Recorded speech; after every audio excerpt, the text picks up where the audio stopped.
अस्सलाम वालेकुम। आज की मेरी वीडियो उन बहन भाइयों के लिए है जो मुख्तलिफ़ वजूहात की वजह से अपनी फ्लेक्सिबिलिटी खो चुके हैं।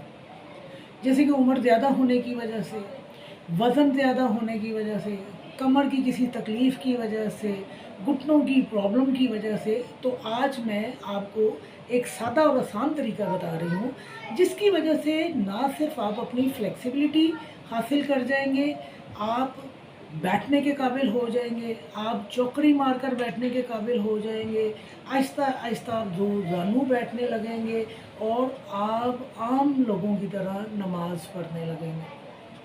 मैंने पहले भी आपको बताया था कि हमारी जो खराबियों की असल वजह है, वो हमारे पेल्विक ऑर्गन की स्टिफनेस है। हमारे पेल्विक ऑर्गन जितने फ्लेक्सिबल होंगे, जितनी उनमें लचक होगी, उतनी हमारे अंदर जवानी और फुर्ती होगी। तो आज मैं आपको एक सादा तरीका बताने जा रही हूँ कि आपने फ्लेक्सिबिलिटी किस तरह हासिल करनी है। लेकिन इस फ्लेक्सिबिलिटी को हासिल करने के लिए आपका बेड पर या ज़मीन के ऊपर चौकड़ी मारकर बैठना ज़रूरी है। ये वो अमल नहीं जो आप कुर्सी पे कर सकें या खड़ी हुई हालत में कर सकें। इसके लिए आपके लिए आलती-पालती मारकर ज़मीन पर बैठना ज़रूरी है। शुरू में आपको कुछ मुश्किल पेश आएगी और शुरू में आप ये अमल नहीं दोहरा सकेंगे। लेकिन जितनी आप कोशिश करेंगे, आप देखेंगे कि कितनी जल्दी, यानी आप 10 दिन के अंदर-अंदर इस अमल को थोड़ा बहुत करने के काबिल हो जाएँगे।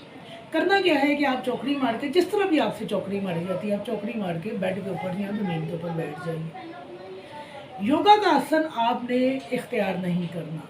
योगा का आसन जो होता है, वो जो एग्ज़ैक्ट आसन है, वो ये है कि आपने जब बैठना है तो आपके पाँव, जो राइट पाँव है वो आपकी लेफ़्ट पिंडली के ऊपर हो या जो लेफ़्ट पाँव है वो आपकी राइट पिंडली के ऊपर हो। यहाँ आपने दोनों पाँव एक दूसरे के ऊपर नहीं रखने। आपने बारी-बारी इस तरह करना है कि जब आप चौकड़ी मार के बैठे हैं तो कोशिश करें अपने राइट पाँव को अपनी लेफ़्ट पिंडली के ऊपर रख लें।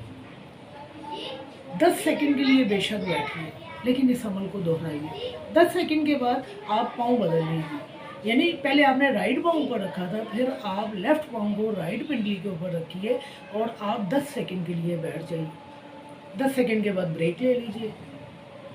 10-20 सेकंड की ब्रेक लीजिए, फिर दोबारा अपने पाँव को अपने हाथ से उठाइए और अपनी पिंडली के ऊपर रखिए। फिर 10 सेकंड के बाद ब्रेक कर लीजिए, फिर दूसरा पाँव अपने हाथ से उठाइए और अपनी राइट पिंडली के ऊपर रखिए।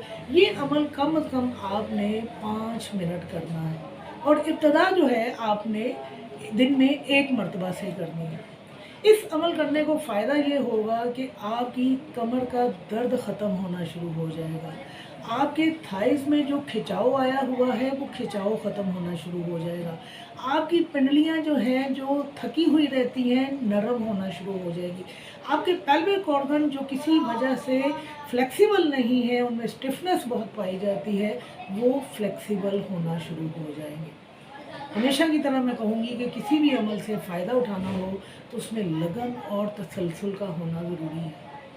आप सिर्फ 5 मिनट से इस अमल का स्टार्ट कीजिए। 10 सेकंड के लिए कोशिश कीजिए और 5 मिनट तक आप 10-15 दफ़ा कोशिश कीजिए और इंशाअल्लाह मैं सिर्फ 10 दिन आपको दे रही हूँ। 10 दिन के बाद आप खुद महसूस करेंगे कि वो पाँव जिसको आपको बड़ी मुश्किल से उठाकर अपनी पिंडली के ऊपर रखना पड़ता था, आप बड़ी आसानी से उसको अपनी पिंडली पर रखने के काबिल हो गए।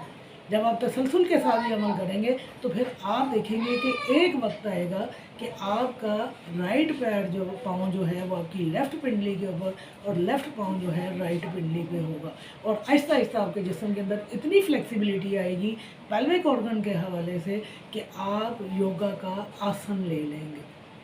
आजमाइए, फ़ायदा उठाइए, दूसरों को भी कहिए और ख़ास तौर पर मेरे वो बहन भाई जिनका वज़न ज़्यादा है, जिनकी एज ज़्यादा है, वो इस अमल को लाज़मी दोहराएँ। शुक्रिया।